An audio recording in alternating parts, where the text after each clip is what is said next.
6ನೇ ತರಗತಿ ವಿಜ್ಞಾನ ಅಧ್ಯಾಯ 11 ನಮ್ಮ ಸುತ್ತಲ ಗಾಳಿ ಪ್ರಶ್ನೋತ್ತರಗಳು. ಪ್ರಶ್ನೆ 1. ಗಾಳಿಯ ಘಟಕಗಳ್ಯಾವುವು? ಉತ್ತರ. ಗಾಳಿಯ ಘಟಕಗಳು ನೀರಾವಿ, ಆಕ್ಸಿಜನ್, ನೈಟ್ರೋಜನ್, ಕಾರ್ಬನ್ ಡೈಆಕ್ಸೈಡ್, ಹೊಗೆ, ಧೂಳಿನ ಕಣಗಳು. ಪ್ರಶ್ನೆ 2. ಉಸಿರಾಟಕ್ಕೆ ಅಗತ್ಯವಾದ ವಾತಾವರಣದಲ್ಲಿರುವ ಅನಿಲ ಯಾವುದು? ಉತ್ತರ. ಉಸಿರಾಟಕ್ಕೆ ಅಗತ್ಯವಾದ ವಾತಾವರಣದಲ್ಲಿರುವ ಅನಿಲ ಆಮ್ಲಜನಕ. ಪ್ರಶ್ನೆ 3. ವಸ್ತುಗಳು ಉರಿಯಲು ಗಾಳಿಯು ಸಹಕರಿಸುತ್ತದೆ ಎಂಬುದನ್ನು ಹೇಗೆ ನಿರೂಪಿಸುವಿರಿ? ಉತ್ತರ. 2 ಖಾಲಿ ಪಾತ್ರೆಗಳ ಮಧ್ಯದಲ್ಲಿ ಒಂದೇ ಉದ್ದದ 2 ಸಣ್ಣ ಮೇಣದ ಬತ್ತಿಯನ್ನು ಅಂಟಿಸಬೇಕು. ಮೇಣದ ಬತ್ತಿಯನ್ನು ಹಚ್ಚಿ ಗಾಜಿನ ಲೋಟದಿಂದ ಒಂದು ಮೇಣದ ಬತ್ತಿಯನ್ನು ಮುಚ್ಚಬೇಕು. ಮುಚ್ಚಿದ ಮೇಣದ ಬತ್ತಿಯು ಗಾಳಿಯ ಕೊರತೆಯಿಂದ ಸ್ವಲ್ಪ ಸಮಯದ ನಂತರ ಆರಿ ಹೋಗುತ್ತದೆ. ಆದರೆ ಇನ್ನೊಂದು ಮೇಣದ ಬತ್ತಿಯು ಗಾಳಿಯ ನಿರಂತರ ಪೂರೈಕೆಯನ್ನು ಪಡೆದು ಉರಿಯುತ್ತಲೇ ಇರುತ್ತದೆ. ಹೀಗೆ ವಸ್ತುಗಳು ಉರಿಯಲು ಗಾಳಿಯು ಸಹಕರಿಸುತ್ತದೆ. ಪ್ರಶ್ನೆ 4. ನೀರಿನಲ್ಲಿ ಗಾಳಿಯು ಕರಗಿದೆ ಎಂದು ಹೇಗೆ ತೋರಿಸುವಿರಿ? ಉತ್ತರ. ಒಂದು ಪಾತ್ರೆಯಲ್ಲಿ ಸ್ವಲ್ಪ ನೀರು ತೆಗೆದುಕೊಂಡು ಕುದಿಸುತ್ತೇನೆ.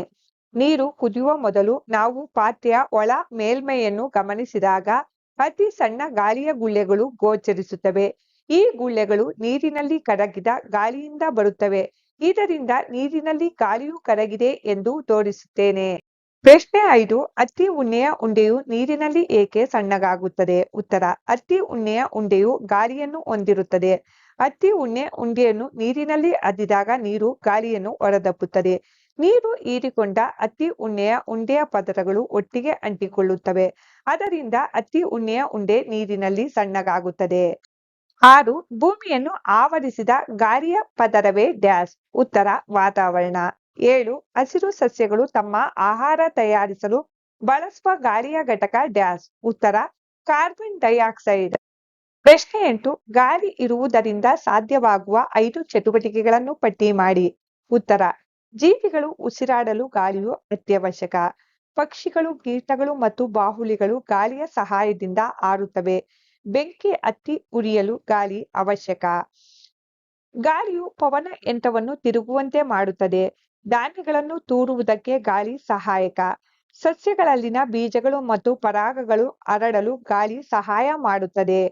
ಪ್ರಶ್ನೆ 9. ವಾತಾವರಣದಲ್ಲಿನ ಅನಿಲಗಳ ವಿನಿಮಯಕ್ಕೆ ಸಸ್ಯಗಳು ಮತ್ತು ಪ್ರಾಣಿಗಳು ಹೇಗೆ ಪರಸ್ಪರ ಸಹಕರಿಸುತ್ತವೆ? ಉತ್ತರ. ಸಸ್ಯಗಳು ಪ್ರಾಣಿಗಳು ಉಸಿರಾಟದ ಮೂಲಕ ಬಿಡುಗಡೆಗೊಳಿಸಿದ ಕಾರ್ಬನ್ ಡೈಆಕ್ಸೈಡ್ ಅನ್ನು ತಮ್ಮ ಆಹಾರ ತಯಾರಿಸುವ ಪ್ರಕ್ರಿಯೆಯಾದ ದ್ಯುತಿ ಸಂಶ್ಲೇಷಣೆಯಲ್ಲಿ ತೆಗೆದುಕೊಳ್ಳುತ್ತವೆ. ಹಾಗೆಯೇ ಪ್ರಾಣಿಗಳಿಗೆ ಉಸಿರಾಟಕ್ಕೆ ಬೇಕಾದ ಆಕ್ಸಿಜನ್ ಅನ್ನು ಸಸ್ಯಗಳು ತಮ್ಮ ಆಹಾರ ತಯಾರಿಸುವ ಪ್ರಕ್ರಿಯೆಯಲ್ಲಿ ಬಿಡುಗಡೆಗೊಳಿಸುವ ಮೂಲಕ ವಾತಾವರಣದಲ್ಲಿನ ಅನಿಲಗಳ ವಿನಿಮಯಕ್ಕೆ ಸಸ್ಯಗಳು ಮತ್ತು ಪ್ರಾಣಿಗಳು ಪರಸ್ಪರ ಸಹಕರಿಸುತ್ತವೆ.